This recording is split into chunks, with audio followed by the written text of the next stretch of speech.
So we're going to be talking about tokenization here, which is pretty broad. I love broad topics. Then I can just kind of riff with whatever the audience wants to talk about or whatever I want to talk about. We're at a very interesting time in the crypto marketplace. I think we can all agree. This time last year, going into Consensus of Invest, many may recall, that was the day that Bitcoin first hit 10,000.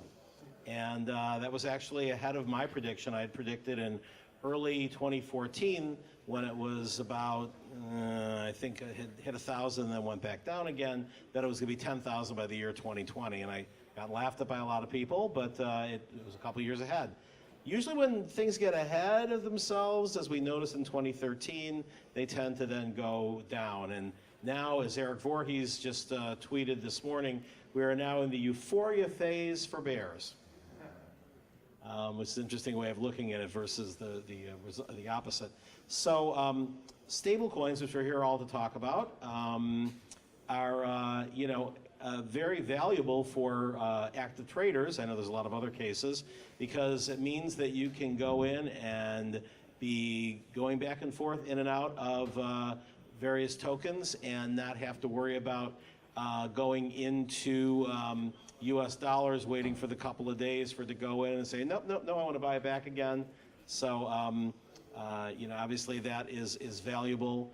It's interesting, of course, that stable coins haven't been completely stable. They've oftentimes gone higher than the spreads that you get on just, like, for example, one of my main exchanges I use is ItBit. I don't know if there's anybody from ItBit in the audience. I think I saw somebody who was speaking there from it. And they're, I think, at about a quarter of a point or something. Well, there are many days when some of the stable coins are, almost a point above or a point below, depending on supply and demand. So it seems that, we'll talk a little bit about the stability of stable coins.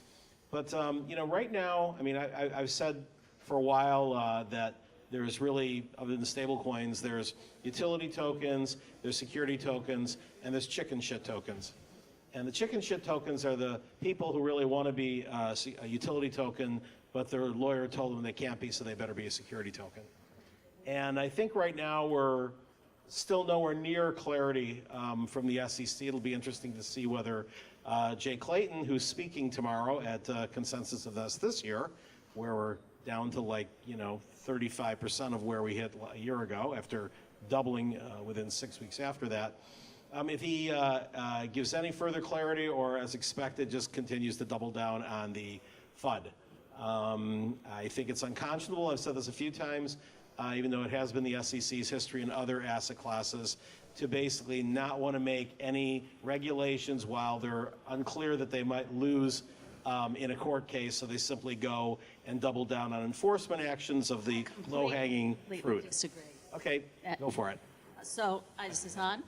So I teach law at Fordham Law School. I ran an exchange, the commodity exchange, and traded both gold. And say who you are, just so I'm Michael Turpin. Yeah, we can do round two. So that when people refer to the stable coins that are backed by gold or silver, I ran that exchange, so I know a little bit about those subject matters.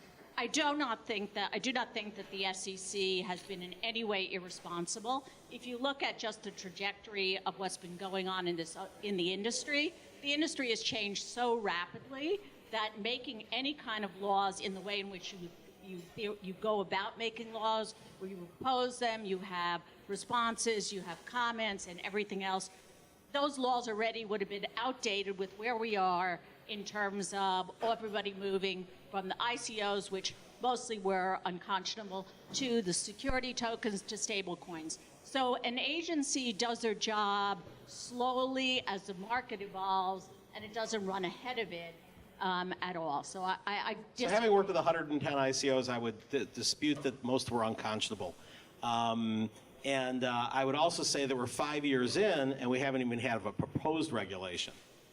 Any thoughts on that, anybody else? Yeah, I'd like to interject here. So Alex Panasuk, founder of the Stablecoin'Foundation, and I couldn't agree more with you, Donna, with regards to, 77% of ICOs supposedly were a fraud last year. Let me just correct that fake news, please. So that was put out as an initial report by a group that had never put a report out. Okay, it fair was enough. somebody who had spun off, actually, I understand, got fired from somebody who was putting on ICOs, and they put out something, and their criteria to see whether something was a scam was were they still on Twitter. Fair enough, but I think most people would agree that probably a lot of the ICOs last year were frauds, and people Nowhere were near that percentage in terms of money raised. Fair I would enough. say EOS is not a fraud. Yeah. Well, how many people here think the majority of ICOs last year were frauds? Maybe half the room. But Michael, let me. EOS is a fraud. Go on. All right, but let me go on for a bit here. I think one of the purposes of the Stablecoin Foundation is to develop a global network of trusted professionals that can help understand what's really happening and build relationships with regulators, legal experts, and policymakers so that we can actually move the industry forward. I think one of the things that I've seen over the last year is that there's a lot of criminal activity, people losing their money, people not understanding what they're doing, getting caught up into hype. And we really need to regulate the markets. We really need to educate consumers, investors, and service providers so that we can actually move this industry into mass adoption. And for institutional money to come in, for people to really invest, we really need to regulate. We need to provide custodial services. We need to come up with some sort of securities. And stable coins are the evolution of digital money. When I came into the industry, I got crazed with trading Bitcoin and thinking that was cryptocurrency. But over time, my understanding evolved, and I don't think of Bitcoin as a cryptocurrency anymore. I think of it as a speculative investment, and I think of stable coins as a way towards using a digital form of money. But which one should we invest in? Which one should we use? I mean, that's the problem right now. The whole market is exploding while we're going through crypto winter. We're seeing stable coins doubling this year. I think next year, based on the trajectory, we could quadruple the number of stable coins next year. And so which one should we use? And so we at the Stablecoin Foundation want to help educate, we want to research, and we want to figure out how we can work with regulators. So I just have a quick question, and I'm going to go to the rest of the panel. You use the word invest for stablecoins. I think of stablecoins as basically being like a passbook savings with no interest. So why would an investor, other than simply to have a place to put their money back in between other investments, invest in stablecoins? I actually agree with you on something. I think that there's a difference between, which is the angel side of my life, investing in the company that issues the stable coin, which is the management, the team, the analysis that you do, whether it's an angel investment that is going to build a new product that's a consumer product, or it's going to be doing a new technology. So that is one part of it.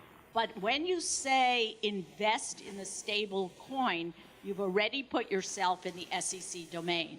So if you're investing in it, that's one of the prongs of the Howey test. So I would be careful about terminology in everything that we do in this industry because we use words very loosely. That's one of four. That's one of four because obviously I invest in antiques, I invest in classic cars, I invest in fine wine, and I invest in rental properties, and none of those are SEC regulated. Please, Eden. For a very good reason why. So I agree with both of you, actually. Yeah?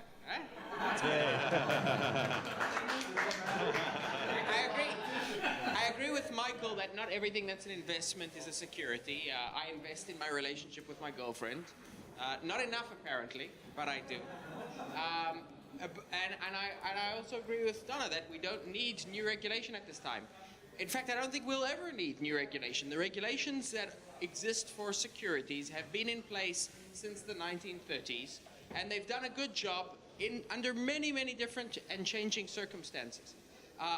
There is a substantial risk of regulatory overreach. Just the term, a security token, is nonsense. The tokens do not exist.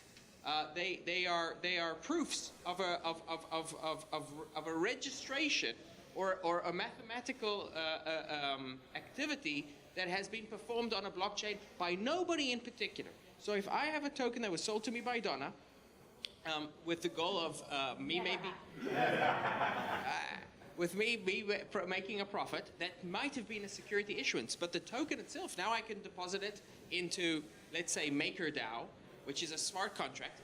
Immediately, that token no longer has any legal person that owns it, and therefore cannot be a security. It's not an agreement of any kind, and therefore is not governed by any law except for the mathematical laws which govern the blockchain. And that's the really difficult thing for people and regulators in particular to come to grips with. So you have a nice Medium post on that you wrote in this last week. I would disagree with you in that the SEC did say one of the few times they were clear on something, and this was actually because that kind of argument was going around because of the DAO, was that there's no such thing as a DAO, that if you're able to fog a mirror and you are part of a DAO, even if there's no ownership of the DAO, and you're actively involved in selling what they later considered to be security, and let's be clear, I think the DAO was absolutely security because it said, hey, put your Ether in here, we're going to vote on what you're investing in, you're going to get returns and dividends. That's clearly a security. That meets all four legs.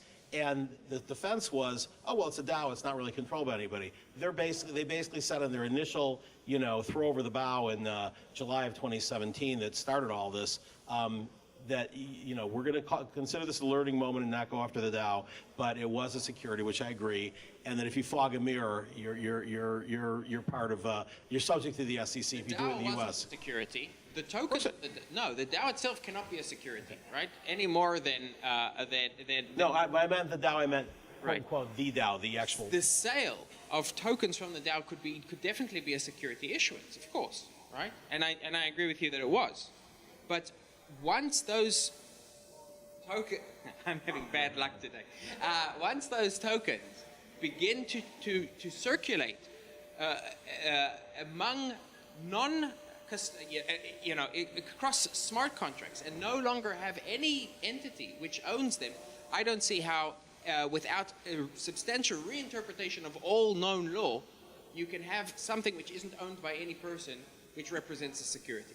So I think this is part of the growing up of the blockchain industry, is the cypherpunks have conceived of a world outside of traditional law where math has no law. It's the law of math, and the traditional laws have no place or understanding.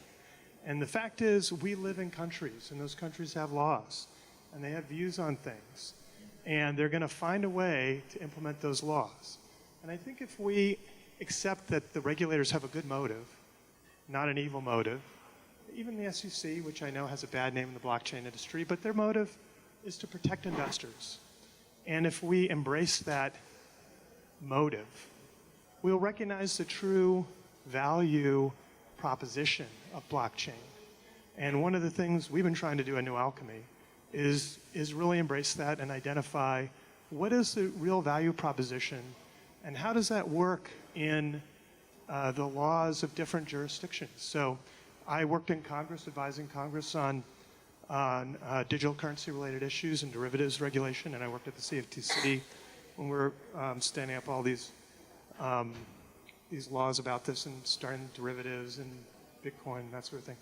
And they're really, and I've talked to senior Treasury officials about it, it's important to the government to do the right thing, and that is their motive. And so as the industry, it's incumbent upon us to keep that in mind and say, how are we going to do the right thing, and how are we going to bring the technological promise of blockchain and marry that with the goals of the law, which may not have envisioned this exact application, but they can find common ground. So, of course, when you're saying the government, you're talking the U.S. government, because obviously Malta, Singapore, there's a lot of other people saying, come on down. Yeah, well, we're mostly. I was in Malta 2 weeks ago, and they just enacted their laws, right? They just became, active in the 1st of November. I have a question, though. With regards to stablecoins, what are your views on stablecoins being a security or cryptocurrency and being covered under the law? Well, personally, I think stablecoins are a critical element of de-risking. And you're really seeing the challenges of investment right now with this incredible kind of volatility in the market. I remember in the market crash in 08 telling my broker I wanted to get out of the investment I was in. I wanted to get into cash. And because I wanted to de-risk. And even businesses have this challenge. Blockchain, if you want to have a successful business in blockchain, how are you going to realize that success without constantly gambling on the overall crypto market? You've got to be able to de-risk to have a successful business and to be a successful investor. De-risking is a critical element. That's not the answer. That de-risking is what you do, but which agency is responsible for it. And I would say, going back to, since you have the Stablecoin Foundation, I think whether it's the Stablecoin Foundation or the people that work on security tokens, it's incumbent upon people within the industry to work together, or real estate tokens, to define the parameters in which that protocol, that digital asset is based on. It's confusing also if everything is called something different. So is it a security token? It's an STO? It's what is it is very important for people, not only the regulators, but if you want adoption by institutions or retail people, have a nomenclature that's consistent with a product that is relatively fungible. Not that each thing is, but they understand what it is, whether it ultimately ends up in baskets or in ETFs or any of those types of new products. It's got to be comprehensible. So if that's part of the function of the Stablecoin Foundation, or if the Digital Asset Group does it, that's very, very helpful.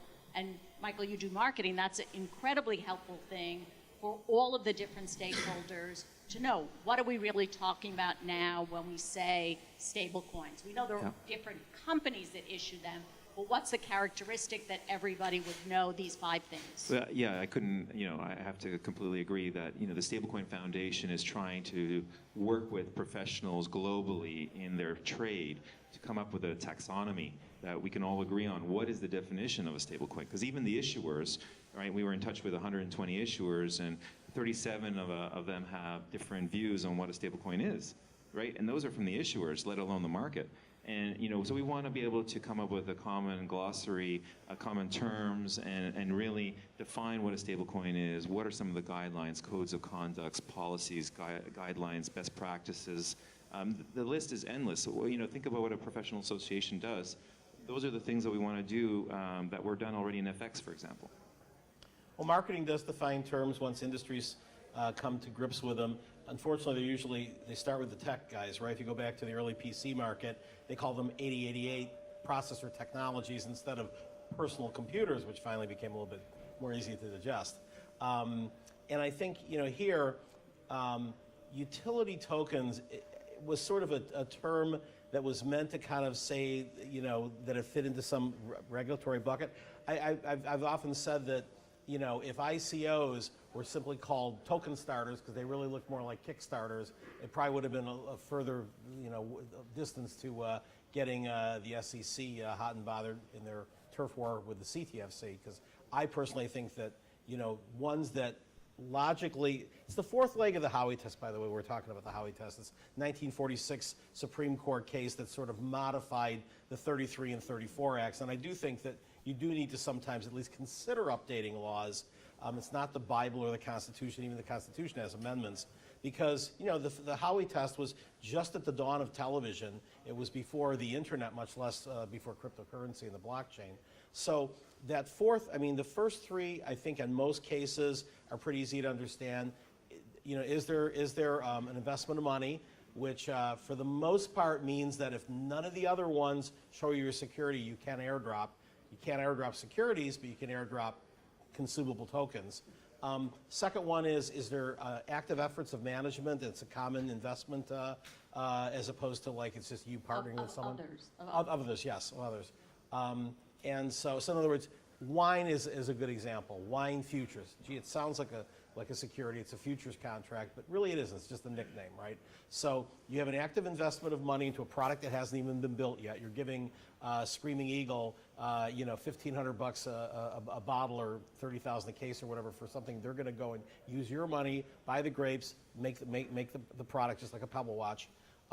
It's called investment grade wine, so you have an expectation of profits. It's a common enterprise that you have no part of the results. You can't call up and say, I want more Merlot. But the day that the wine ships, if management resigns over an accounting scandal, but Robert Parker likes the wine, it's going to go up in value. That last one is the increase in value because of the asset or the active efforts of management? That's where I think we need clarification from the SEC. Well, We'll agree to disagree. We'll agree to disagree on the. I don't know. I mean, I just taught 30 law students from different countries because they're LLM students as well, and none of them seem to, at the end of the day, after having studied the Howey test and applied it to all different elements of both blockchain, stablecoins, and everything else, seem to think that they needed to rewrite the Howey test. Just clarify. Yeah, maybe we can think about that. But now I lost the point that I wanted to say.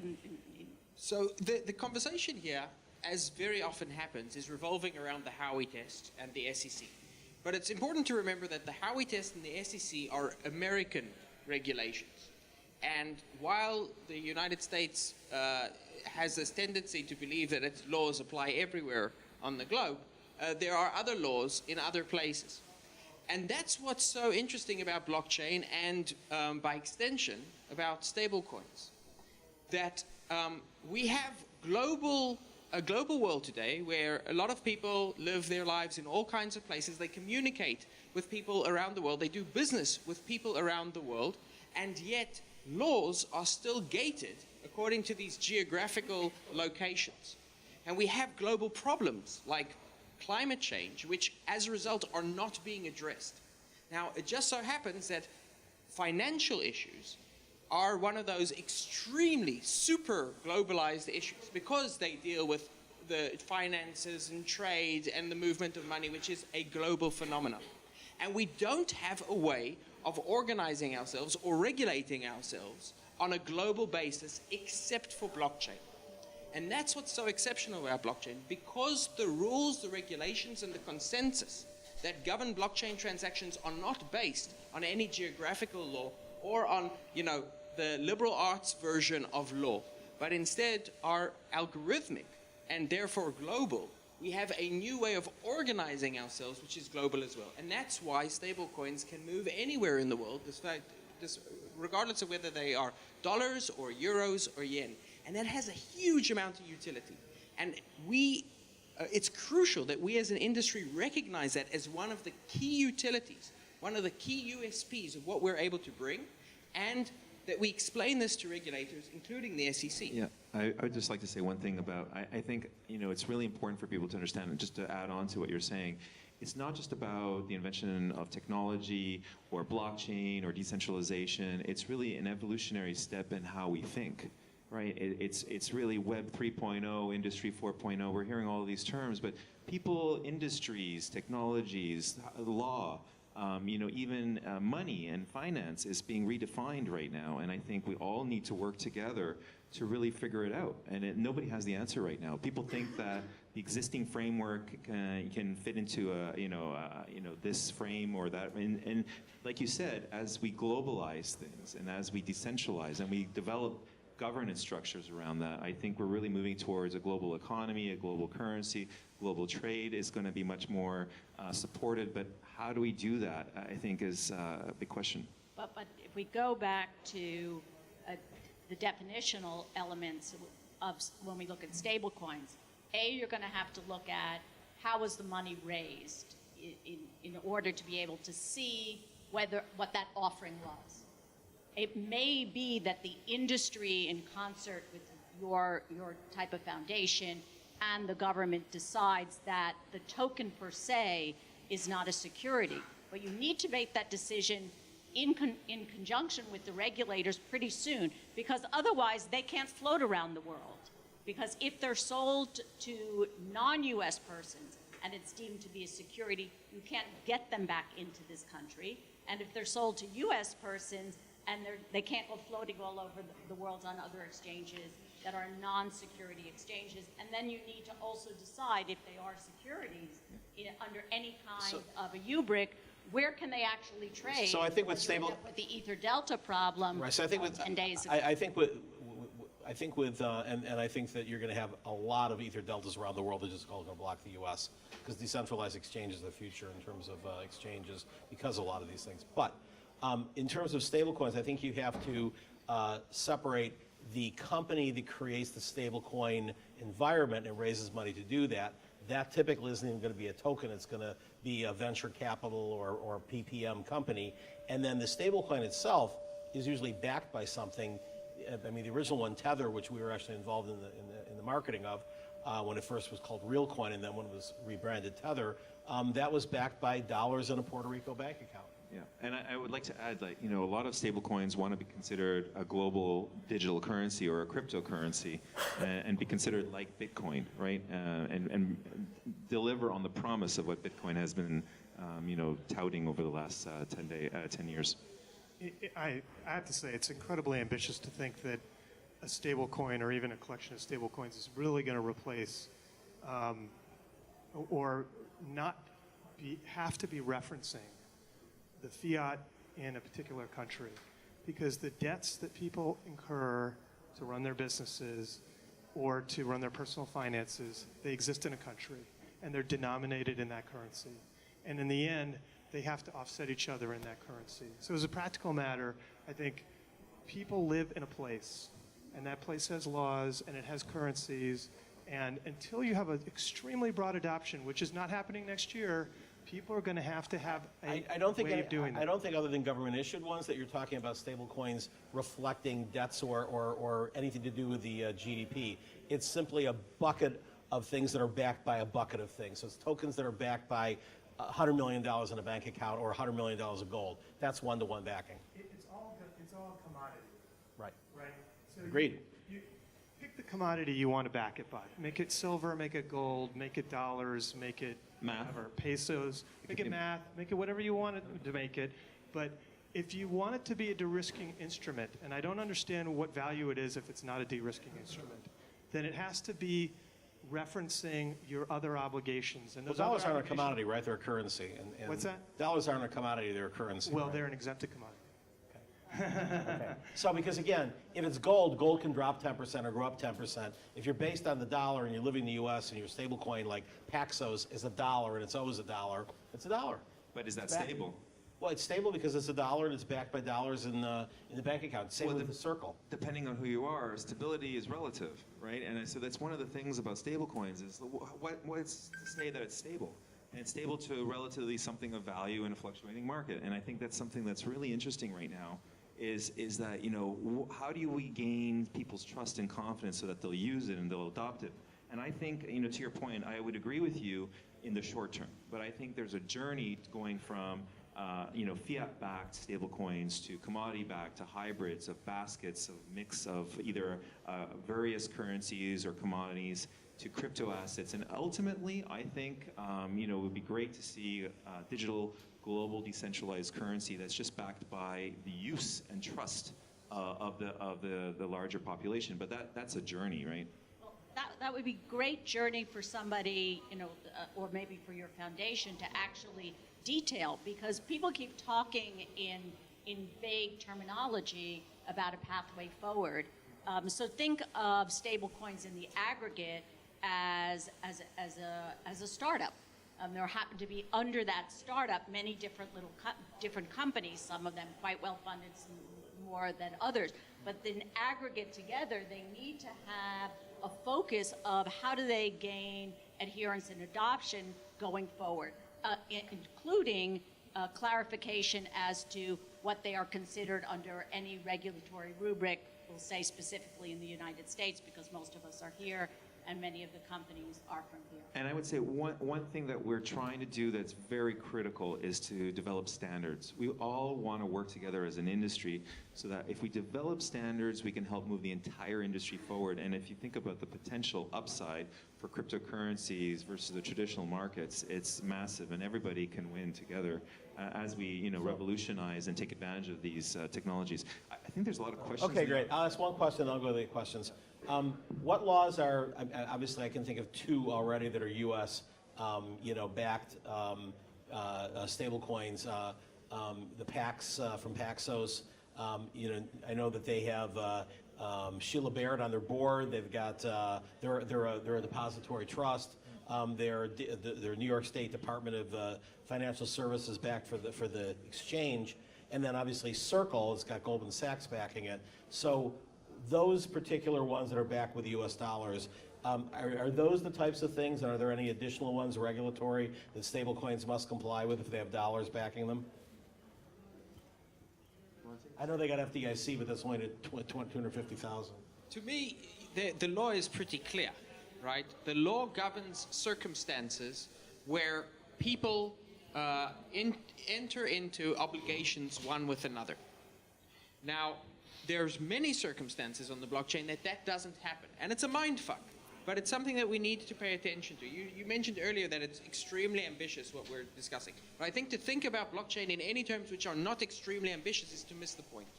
So I'll give you an example. MakerDAO creates dollars. They call them DAI, but they create dollars by having people take Ether, which is a non-existent thing, and introduce it into a smart contract, which then lends them dollars in return. They're taking loans and they're margin trading against themselves.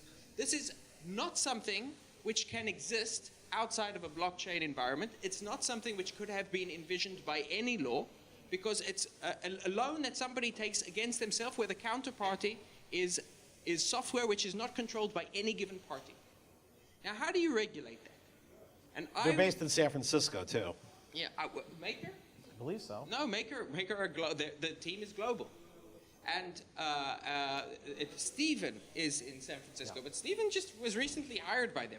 Okay. So I would put to you that there is no way that you can regulate that type of activity, and indeed there's no need to regulate that type of activity, because there's no agreement, there's no obligation that two legal entities have entered into at all. And that is the beauty of it. It stands outside of the existing regulatory space. I would actually disagree with that one and be on the side of regulation for that one. Yeah. If you're going in as a U.S. person and borrowing money in the United States, I think there are some laws around that. From whom? Whom are you borrowing it from? From yourself. The left pocket gives to the right pocket. That is not regulated.